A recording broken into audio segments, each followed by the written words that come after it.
The rack systems are coming along really nicely. This right here is the 4-foot rack system, and then over here this one is a 3-footer. So I've got a couple of boxes here, and this will be for something to come in the future. There's actually 2 tanks in here, and I'll be doing some little tanks, smaller tanks, but I'm still thinking about what I want to do over there. Maybe you guys can leave some suggestions like shrimp tanks. I'm definitely going to do one guppy tank because this was meant to be the guppy tank, but I'm changing this tank today. I'm going to be rescaping it and doing it for my sawbwa resplendens, this guy right here.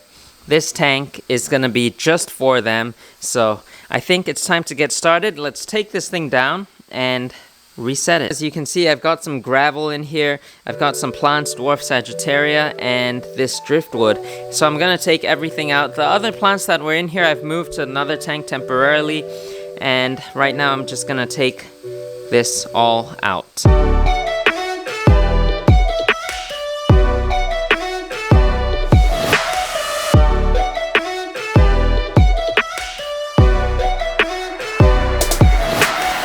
Alright, so the tank is now empty. It is ready to be set up again. You can see a little bit of mulm in there, but I'm not going to try to take that out because I think that can be beneficial to the plants that we put in there. Right here is the substrate that I just took out, just a regular kind of gravel. The substrate that I'm going to be putting in this tank is a type of soil that I haven't used before, so I will be interested to see how well it works. This right here is the soil that I am using today. It is platinum soil, and I kind of lied. I have used this before. It's actually right here, but it's a little bit different. This one is black in color. The one I got today is brown powder, so it's a little bit finer as well compared to this, and it's brown in color. So let's get this thing in this tank.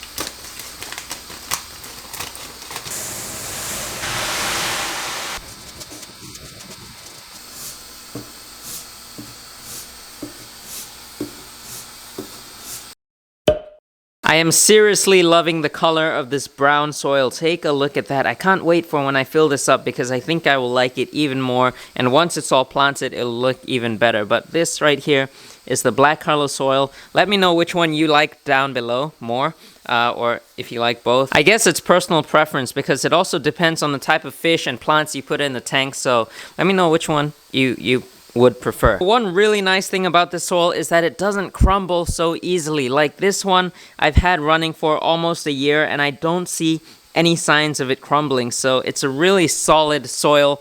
If you can get it, definitely get platinum soil. Not sponsored, by the way. I wish I was though, because it is a nice soil and I really like this brown color. Also, there's not much nutrients in the soil, so it's not really good if you want plants to grow like crazy, but it'll last a long time and it looks great. The plants I'm going to put in this tank is very minimal. It's like a minimalist scape, no hardscape materials, just a couple of plants.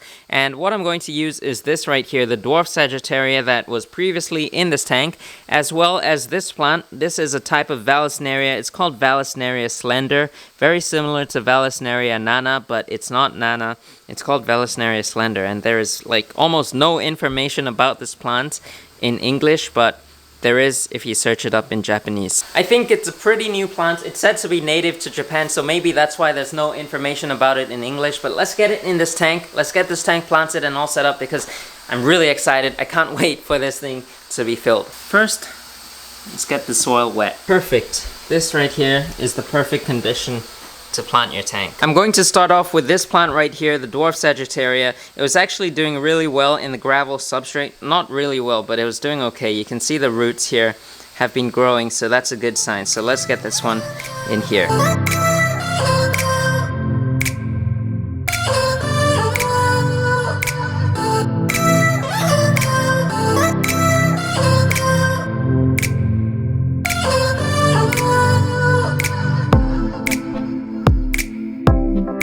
Alright, so I'm currently preparing the 𝗲𝘾𝗀𝗀𝗀𝗀 right here, 𝗲𝘾𝗀𝗀𝗀𝗀 slender. This is just one pot. I've got the other one right over here. So, yeah, I'm preparing this and going to plant it.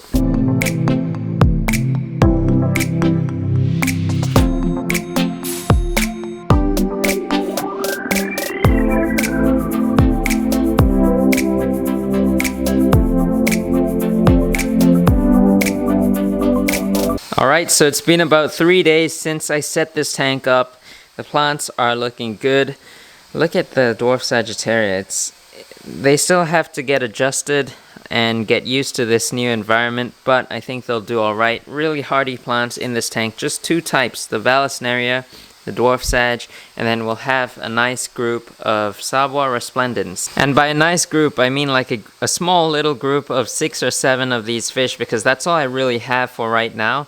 But I do want to get some more in the future if I can find them. This fish is not the most common. You don't see this fish every day at your fish store, but they are super beautiful, kind of rare.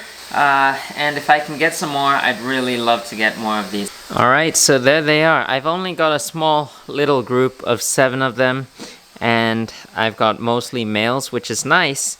Nice that they're mostly colorful, but to breed them, I'd like to have a few more females.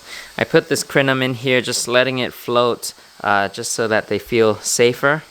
But take a look at them. They look so good. So the female ones are the olive colored. The males are the blue and reds. Now this tank looks crazy empty. It's just got a few cardinal tetras, 20 of them, some honey gouramis, and this beautiful white cloud minnow. Look at that. The honey gourami here looks amazing as well. And I've also got some crypts floating in here, so that will probably go for another tank. I don't know which one, but we definitely need more fish to go in this tank. Let me know what fish should go in this tank. Probably more cardinal tetras or something else. There's also this one single ember tetra in this tank that I couldn't catch out while I was catching the others to move them back into the 60 centimeter aquascape tank. This guy just didn't want to get in the net, so he's staying in this tank. Now a quick look at the 60 centimeter 2-foot planted aquascaped aquarium. You can see the ember tetras in this tank are looking amazing. I've added this plant right here. This is Philodendron Papua New Guinea, and some people say you can't submerge this, put it underwater, but this is actually an aquatic plant, so it will grow underwater, and this has definitely helped with the algae problem that I had a few weeks ago. You can see the roots of it. Really nice looking, those white color roots. So it's been helping quite a bit. And then the Monte Carlo carpet, it's doing so-so. Over here, it's been carpeting really nicely. It's almost a full carpet, and it looks really nice and green and lush. But over here, it's kind of pale and yellow. I'm not too sure why. I think if we give it some time, it'll start to do better. The 𝗲𝗾𝗂𝗀𝗀𝗀𝘀, this is like one of the main attractions of this tank. It just, look how much it has grown. That is crazy. It's huge. It's massive, and it's also been flowering, which is amazing. Take a look at the flowers on this. This is just neat. And I'm surprised that it's been surviving. Right now it's the coldest month of the year, and I don't heat this room up 24/7, so I'm surprised that it's been doing so well in these conditions. So if you want a plant that grows out of the tank, 𝗲𝗾𝗂𝗀𝗀𝗀𝘀 is definitely something to try out. And the Lagenandra Mebaldi Green, a couple weeks ago, there was nothing there. All the plants had melted, and there was not a single leaf. But the Lagenandra that I planted back there 2 weeks ago has melted. You can see, like, there's almost nothing left. If you look from the top, you see that open patch of soil. That was all planted with Lagenandra, and now there's like almost nothing left, so that really sucks. But now there's a whole bunch of them, so that is really amazing. It's so nice to see the plant recover. You can see an autosynclus right there, as well as an amano shrimp.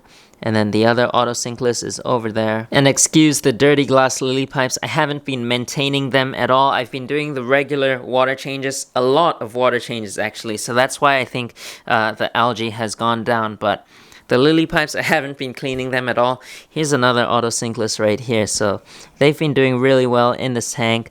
And the stem plants, look at that. They've grown quite a bit. Sorry for the glare, the reflections, but you can see they've grown. They're not at the surface yet. The Ludwigia super red is almost at the surface, as well as some of the rotalas in the back. But yeah, everything has been doing really well. In a month or two, I'm planning to reset this tank, rescape it, change it up a little bit, and create something different. So let me know if you're excited to see that, or if you're sad to see this tank go. Maybe both. But yeah, I'm looking forward to something new to come. I've put some food in, and they are eating already, so that is really great news. Really happy to see that they're eating. Yeah, they're absolutely beautiful. As always, I hope you enjoyed today's video. If you did like Spot, be sure to hit that thumbs up button. I can't wait for the plants to grow in this tank. I feel like I always say that same thing, but that's what you do when you set up a planted tank. You just have to wait for the plants to grow in. Let's hope that I can get a couple more of these fish because they're super beautiful, super simple looking, and I think they should be more common in this hobby. Also, I do want to try to breed them, so let's cross our fingers. But subscribe if you haven't already so that you don't miss all the videos, all the upcoming videos, and I'll see you next time.